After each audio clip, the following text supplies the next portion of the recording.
சட்டமன்ற தேர்தல் முடிவுகள் குறித்து கள ஆய்வுகள் மேற்கொள்ள 36 பேர் கொண்ட குழுவை திமுக தலைவர் மு.க.ஸ்டாலின் அமைச்சிருந்தாரு. இந்த ஆலோசனை என்பது நாளை நடைபெற இருக்கிறது அப்படிங்கறத பார்க்கிறோம்.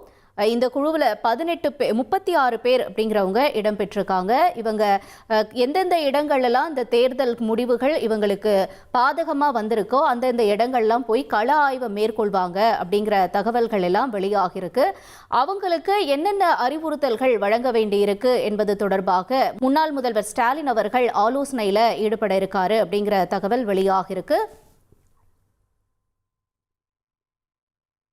கூடுதல் விவரங்களோட ரமேஷும் இணைஞ்சிருக்காரு. ரமேஷ் வணக்கம். திமுக தலைவர் ஸ்டாலினுடைய இந்த ஆலோசனை எவ்வளவு முக்கியத்துவம் வாய்ந்ததா பார்க்கப்படுது? நிலவரம் என்ன?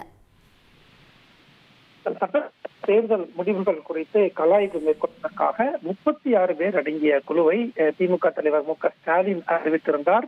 நாளைய தினம் இந்த 36 பேர் கொண்ட குழுவுடன் திமுக தலைவர் மு.க.ஸ்டாலின் ஆலோசனை மேற்கொள்ள இருக்கிறார். திங்கட்கிழமை, அதாவது 18ஆம் தேதி முதல் 36 பேர் கொண்ட குழு தமிழ்நாடு முழுவதும் சுற்றுப்பயணம் மேற்கொண்டு தங்களுக்கு ஒதுக்கப்பட்டிருக்கக்கூடிய சட்டமன்ற தொகுதியில ஒரு கள ஆய்வை மேற்கொள்ள போறாங்க. வெற்றி பெற்ற இடத்துலையும் கள ஆய்வு மேற்கொள்ள போறாங்க, தோல்வி அடைந்த இடத்துலையும் கள ஆய்வை மேற்கொள்ள போறாங்க. திமுகவை பொறுத்த வரைக்கும் 5 ஆண்டுகள் ஆளுங்கட்சியா இருந்த நிலையில சட்டமன்ற தேர்தலில் எதிர்பார்த்த வெற்றி அப்படிங்கிறது திமுகவுக்கு கிடைக்கல.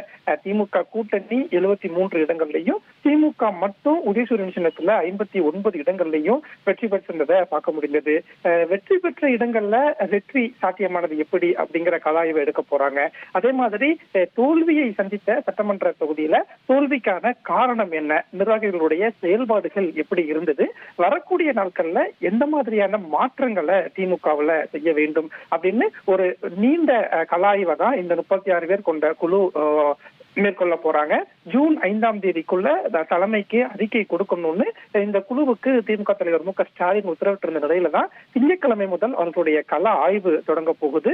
வரக்கூடிய நாட்கள்ல திமுகவுல நிறைய மாற்றங்கள் இருக்கும் அப்படின்னும், இளைஞர்களுக்கு நிறைய முக்கிய பதவிகள் மாவட்ட அளவிலையும் மாநில அளவிலையும் கொடுக்கப்படும் தகவல் வெளியாகிருக்கக்கூடிய நிலையில தான் இந்த குழு கொடுக்கக்கூடிய ஆய்வு அறிக்கையை பொறுத்து வரக்கூடிய நாட்கள்ல நிறைய மாற்றங்களை திமுகவுல எதிர்பார்க்கலாம் அப்படின்னும் திமுக வட்டாரத்துல தகவல் சொல்றாங்க.